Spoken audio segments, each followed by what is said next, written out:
এবারটা মরিছি, কবিয়াল আসতেছে, দেহা হলি তো গপাত করে পানাটা চায়ে বসবে না। কি করি, উপায় খুঁজে পাইতে।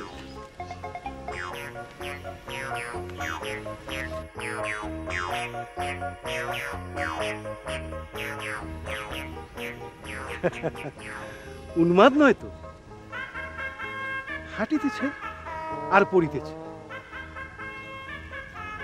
নাকি পড়িতেছে আর হাঁটিতেছে? পরিচিত মনে হইতেছে। এই যে শুনিতেছেন,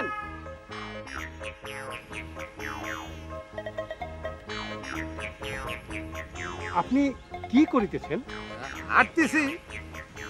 সম্মুখে পুস্তক মেলিয়া আপনি হাঁটিতেছেন? না, পড়তেছি। আপনি হাঁটিতে হাঁটিতে পড়িতেছেন নাকি পড়িতে পড়িতে হাঁটিতেছেন? কেন কেন? আমার তো কিছুই বোধগম্য হইতেছে না। ইহাতে আপনার হাঁটাও হইতেছে না, পড়াও হইতেছে না। যা হোক, আপনাকে আমার অতীব পরিচিত বলিয়া মনে হইতেছে। যদি দয়া করিয়া বদনখানি উন্মুক্ত করেন, তাহা হইলে আমি বড় পুলকিত হইতাম।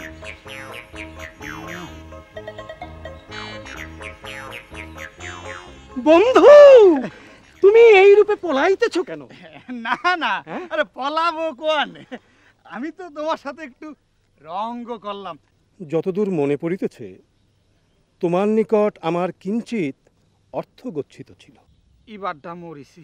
তাহা হইতে কিঞ্চিত পরিশোধ করিয়া বন্ধু আমাকে বাঁচাইয়া রাখো।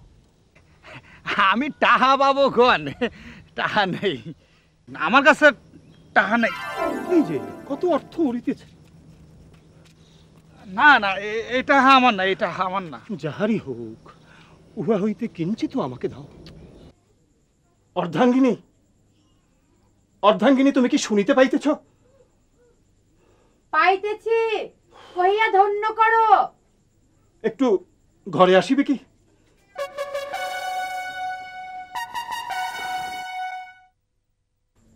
কি হইছে?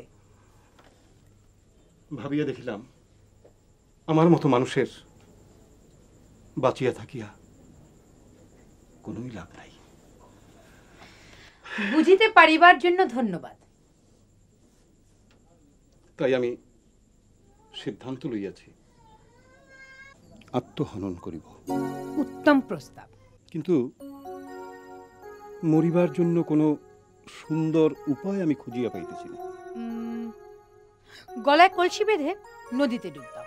ভাবিয়াছি, কিন্তু তাহাতে আকণ্ঠ পানি পান করিয়া পেটের এমন রূপ হয় যে তাহা মোটেই শোভন এবং কাব্যিক নয়। তাহলে কড়িকাঠের সাথে গলায় ফাঁস দাও। কিন্তু তাহাতে দম আটকাইয়া ছটফট করিতে হয়, রসনা উন্মুক্ত হয়, আখি যুগল কোটর হইতে বাহির হইয়া কটু দৃশ্যের অবতারণা করে। বিষ খাও, রাতের খাবারের পর খাবে, তারপর বিছানায় শুয়ে পড়বে, ঘুমের মধ্যে টুপ করে মরে যাবে, টেরই পাবে না। উত্তম বলিয়াছ। এইরূপ মৃত্যু অপেক্ষাকৃত সুন্দর। বাহ, জীবনের স্বপ্ন দেখিতে দেখিতে মৃত্যুর করে আশ্রয়। কিন্তু আবার কিন্তু কি? না, ভাবিতেছি এই ভেজালের যুগে বিশুদ্ধ বিষ পাইব কোথায়? থাক, এ নিয়ে তোমাকে অত চিন্তা করতে হইবে না। আমি তোমার জন্য 100 ভাগ খাঁটি বিষ আনিয়ে দেব। সত্যি বলিতেছ? বাহ বাবা, আসলে তুমিও মহান। হয়েছে, আর আধিক্যতা দেখাতে হবে না। এবারে খেতে এসো, আমাকে উদ্ধার করো।